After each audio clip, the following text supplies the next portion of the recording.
Hello and welcome to Lockdown Beers here on Saturday. What are we? I've got totally lost track, but it's what happens in lockdown, isn't it? Saturday, the 4th of September. There we go.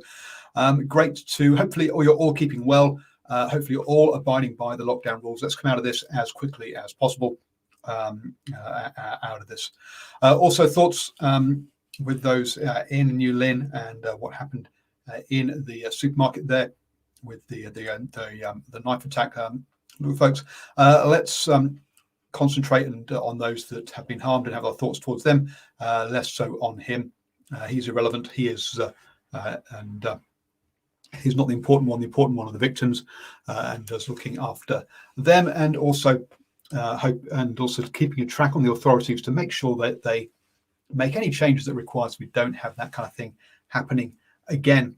Again, don't point fingers, folks. These are politically either, please.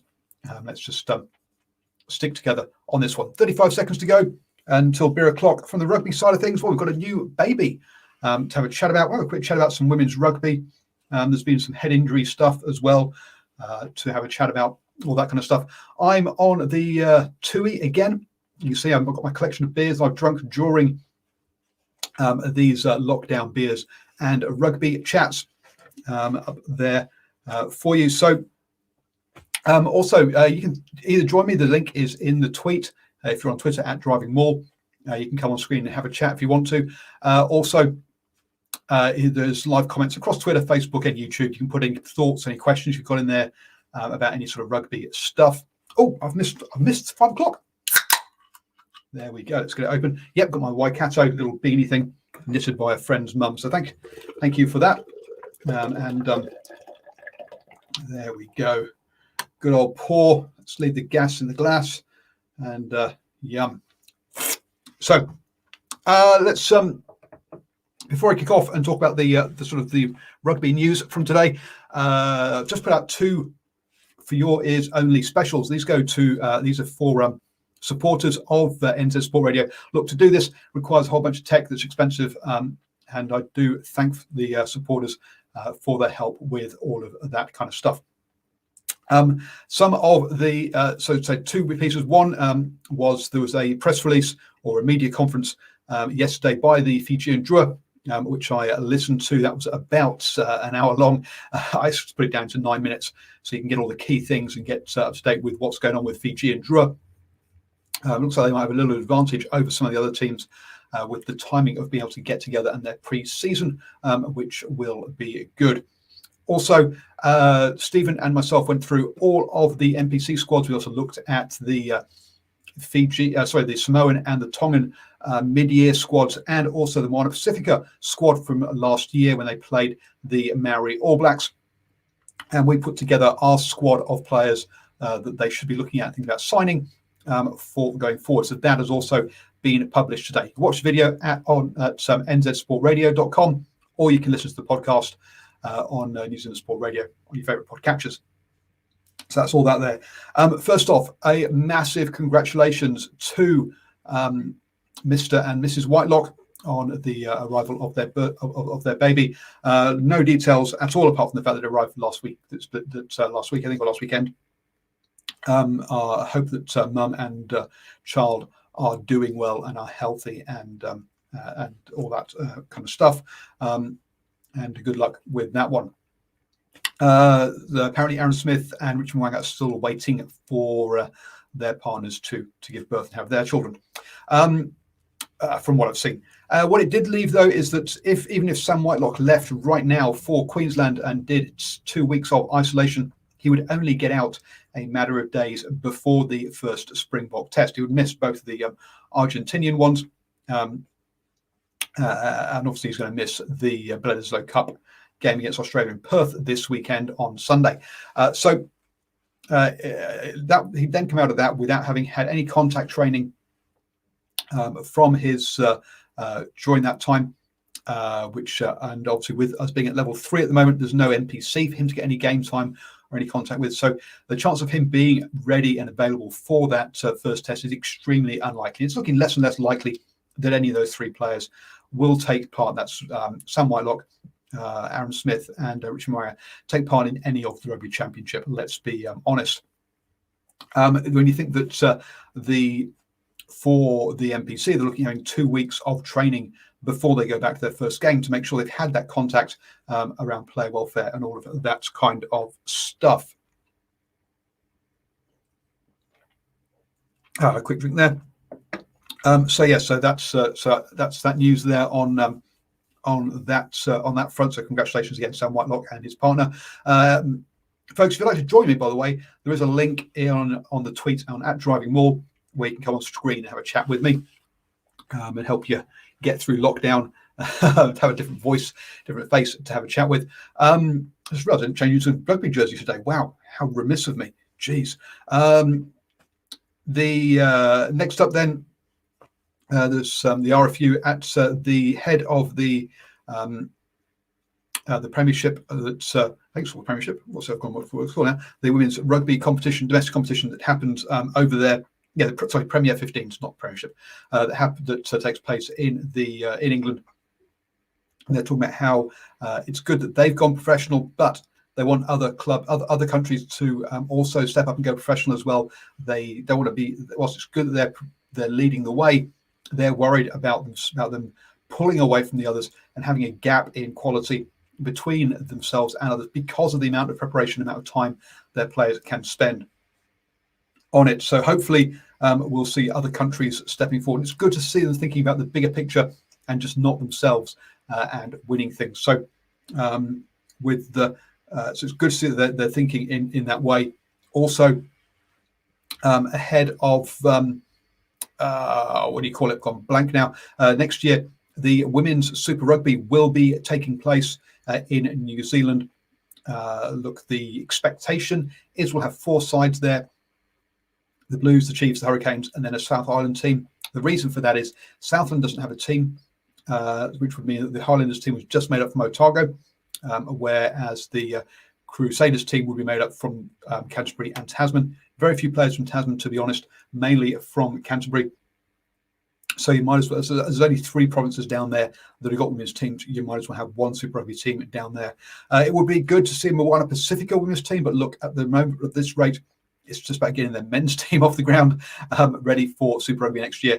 I think trying to get a women's team off the ground would be onerous in the extreme. I don't know, have the what do you call it, the manpower, the capability to do that, to put up 2 teams in that short time frame. So yes, in the future, I hope Moana Pacifica are a part of that, but I can't see them being it. Definitely in the first year, at the very least. So yeah, interesting. So good thing there, I say, by the RFU, thinking about other countries and trying to at least encourage the other countries to keep coming forwards. More worrying is a head injury or head impact study that took place over in the UK or Ireland.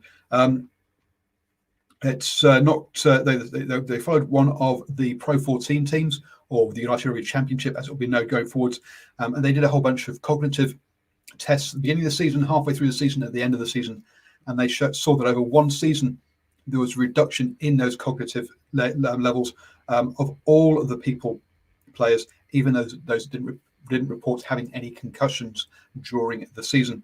So that clearly is a worrying piece of research.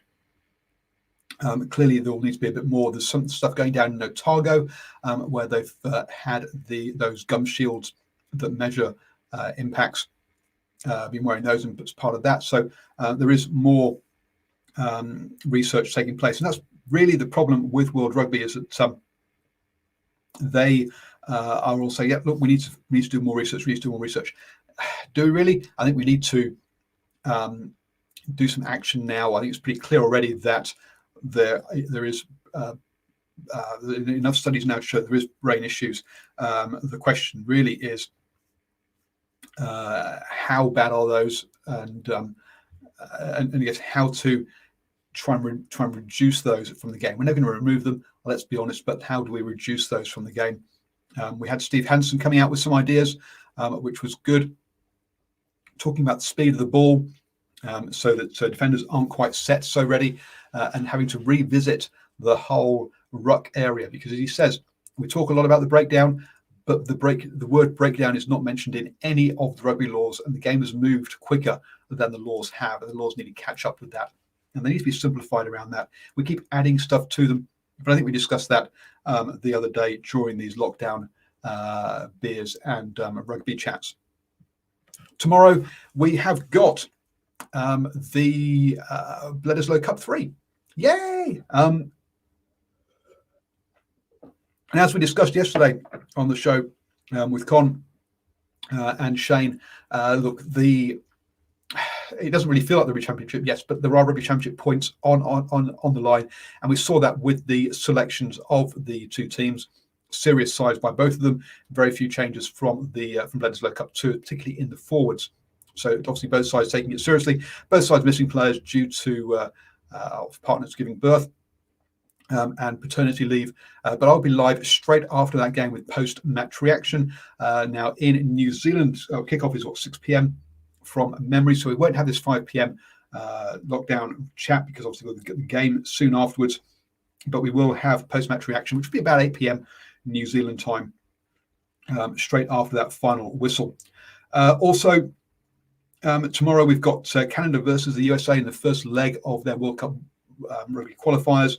Now that's at 5:30 a.m. in the morning. Now, as it's on pay-per-view in New Zealand, not going to be watching that one, I'm afraid, folks. I'm not paying to watch that, but we will keep an eye on that one as to the results and bring you up to keep up to speed with how the qualification is going for both those teams. Just keep an eye on our Twitter feed and Facebook, and we'll put the results on there when it comes through. So thank you very much, everyone, for joining me. No one joining me live for a chat today, unfortunately. When in this lockdown, it's good to get to talk, folks. I'm at home alone, and I've not left the house today, apart from to go to get more firewood in from the garden. So, this is my one opportunity to talk to somebody. And Knowles, come on. Oh, Billy, no mates. Anyway, as I say, we'll be back with 5 p.m. lockdown beers and rugby chat all of next week. Tomorrow, actually, also, I'm going to sit down and have a chat with Brad, who's our rugby league expert, about Anthony Seibold, who is the new defence coach for England rugby union team, joining Eddie Jones's crowd. Richard Cockrell is also joining that as a forwards coach as well. So, yes, interesting setup there. So, quality coach there, clearly, Richard Cockrell. But Anthony Seibold, ex Brisbane Broncos, I believe. So, I'm going to have a chat with Brad to learn about who he is, what his background is, and what England can expect from Anthony Seibold as a defence coach there for the international team. So do look out for that. That'll be for your ears only. Again, for supporters, as you can see, there's a link how you can become a supporter. As I say, we put out one looking at Fiji and Drua, and one at Pacifica over the last 2 days, and one tomorrow looking at the new England defence coach. So thank you, everybody who are supporters. It does mean the absolute world to me, and has allowed me to invest in a new webcam for myself and also for Stephen Harris. Those are jetting there. Well, those are currently it's a Kickstarter. We got them cheap, but they'll get those hopefully in October. So hopefully you'll see an improvement in our pictures and also potentially our audio as well, as they've obviously built-in microphones. But thank you for supporters who have enabled me to do that and buy those. I'm rabbiting now, but have a great weekend. Do join me for post-match reaction to the Bledisloe Cup 3.